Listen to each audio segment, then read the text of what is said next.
I don't want people to misunderstand what I'm saying. Like, I want to sound right. They making good money to be calling each other out. At the end of the day, it's about retiring wealthy. It don't make sense calling each other out. And what They both elite fighters. They go for great fighters, right? What do you mean it doesn't make sense calling each other out? Why would you fight each other when you can fight a soccer? To see who's the best. What you mean fight a Sauka? But you don't need that right now. It's about listen what I'm saying. Listen what I'm saying. It's about the bank being loaded. It's not about the glory. That's why Oscar is at where he's at right now. It's not about it's about the glory. Don't get me. I don't want you to misunderstand this. Sometimes it's not about the glory, brother. It's about the paper.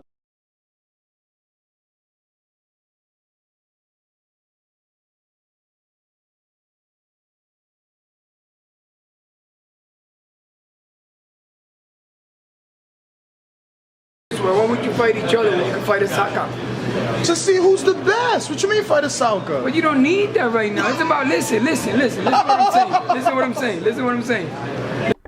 The cherry picking that goes on in boxing is pretty much nothing new, right? There's always been fuckery, but it appears that every boxer nowadays has just something to put a roadblock to making these fights happen, right? And Angel Garcia, look, he tends to say some funny ass shit, and he says a lot, like, and this is not a moment of laughter. This dude is, he's basically condoning cherry picking because, look, why the fuck would you fight another undefeated fighter when you can be fighting Rod Selka and make $1 million? I mean, this is what Angel Garcia is saying. Like, it makes fucking sense. Fuck, I can fight Rod Selka and you pay me $1 million, and hell yeah, I'll be doing that shit, right? But look, man, it hurts boxing, right? The history and the glory of the sport, because you join this sport obviously to make good money. You want to be fairly compensated for your efforts. You don't want to be fucking busting your head and getting concussions and looking all fucking ugly for pennies on the dollar. Nah, you want fucking a fair shake, right? And Al Heyman compensates you very well, and Bob Arum tends to be a greedy motherfucker, right? So I understand that aspect of it. I understand that if you're going to give hella fights like Francisco Vargas versus Miura, or, you know what I'm saying, you want to be compensated for all those fucking valiant efforts. You don't want to be making $200,000 for fucking brain damaging, shortening your life. Yeah, if you're going to give fights like that, yeah, get paid fucking $4-5 million. I understand what Angel Garcia is saying, right? But at the same time, you can't just be cherry picking your way to success and then saying the audacity, well, the reason I'm undefeated is because I'm the best. Fuck that. That's what I don't condone. Because he even says some other stupid shit. He be saying, it ain't about the glory. What the fuck? And then he goes, no, you know what? It's not always about the glory. Okay, I understand it's not always about the glory. Sometimes you got to make the prize fights happen so you can, like you say, have some money in the bank. I totally understand that. But at the same time, these are the fans. The fans are paying you your money. Right now, Al Heyman is most likely not making a lot of profit in terms of the fan base because he's got hedge funds. So whatever money he's accumulated from, fundraising and these, venture capitalists, yeah, I understand that money is not coming from, the fans, right? I understand that. So Al Heyman has a lot of money because of his hedge funds, and he's able to pay out these fighters and overpay these fighters, right? This is why Bob Arum is suing them. Even Carceno has said this because Bob Arum is finding out that all these fighters that he has under, they're hearing how much money they're getting paid over there, and they're getting paid hella money to be fighting Rod Selkas. And then Mauricio Herrera doesn't want to fight Terrence Crawford because, like, he's going to get paid, like, not even $1 million, and that's $1 million fight because Terrence Crawford is going to bring the pain. So I understand why Mauricio Herrera or any of these other fighters don't feel like, especially when they turn in terms of Bob Arum and Golden Boy, they don't want to make fight happen because they got to start paying them good money because over there on the other side of the fence, they're getting paid, compensated very well, extremely well, overpaid to fight Rod Selka. So I understand there's a pro and a con to both of these things.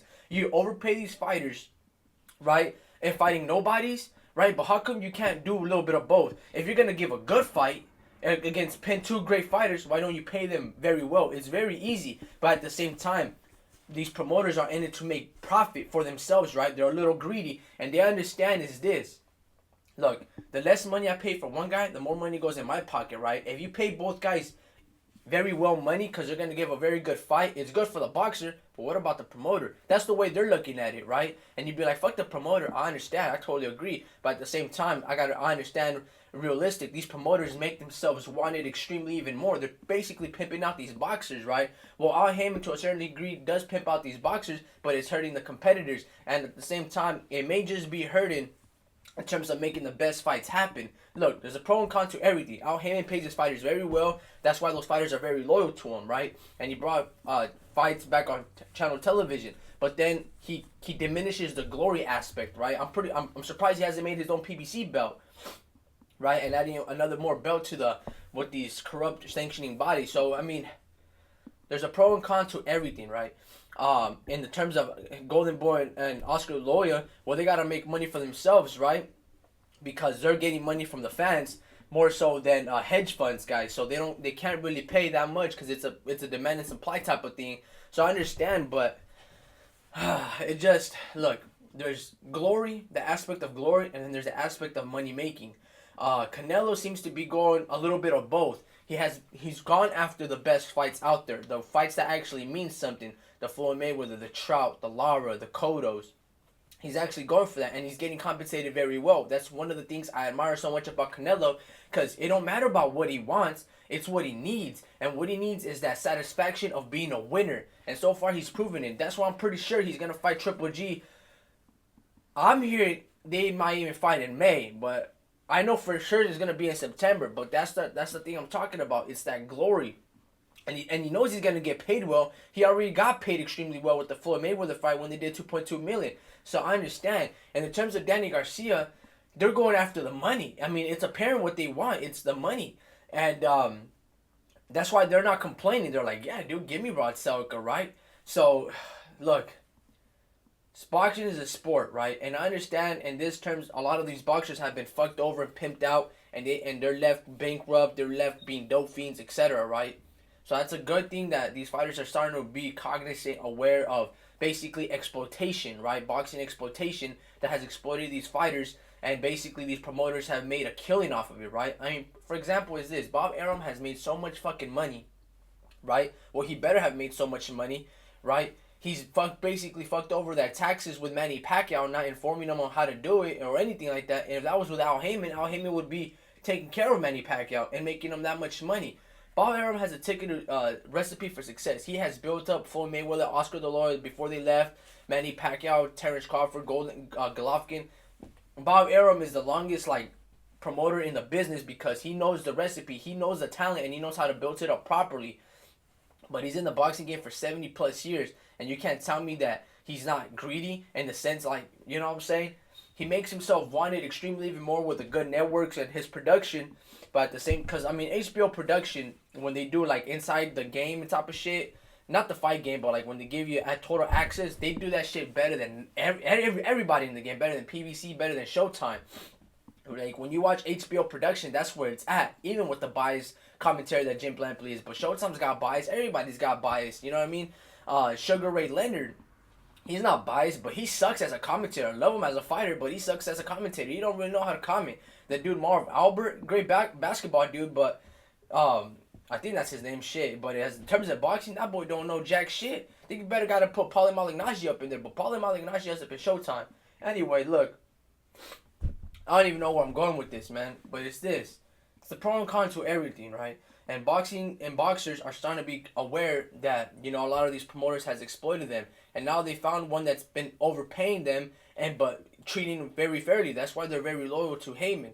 Heyman has a good side to that aspect. I love that part, how he's empowering these fighters, making these fighters, put themselves money and, not getting fucked over and shit like that. That's what I like about Heyman. What I don't like about Heyman, it's not necessarily so much the cherry picks, is that he overpays these fighters to be fighting Rod Selkas, right? That's the thing that's been he should be look. If you want top dollar, you better fight top fighters. That's the way I would look at it. If you're gonna fight mediocre fighters because you need momentum, well, you're gonna get mediocre pay.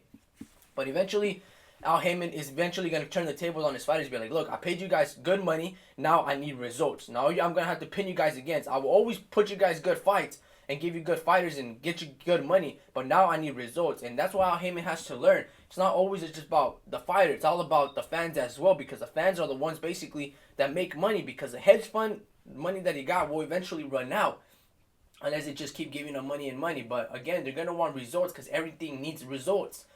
To see if they're if it's making sense, if there's money to be made, because these people are in it to make money in business and eliminate the competitors.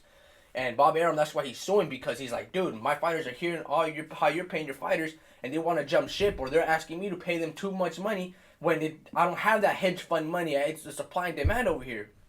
So there's a lot of things going on. But anyway, great shit, man. Great shit.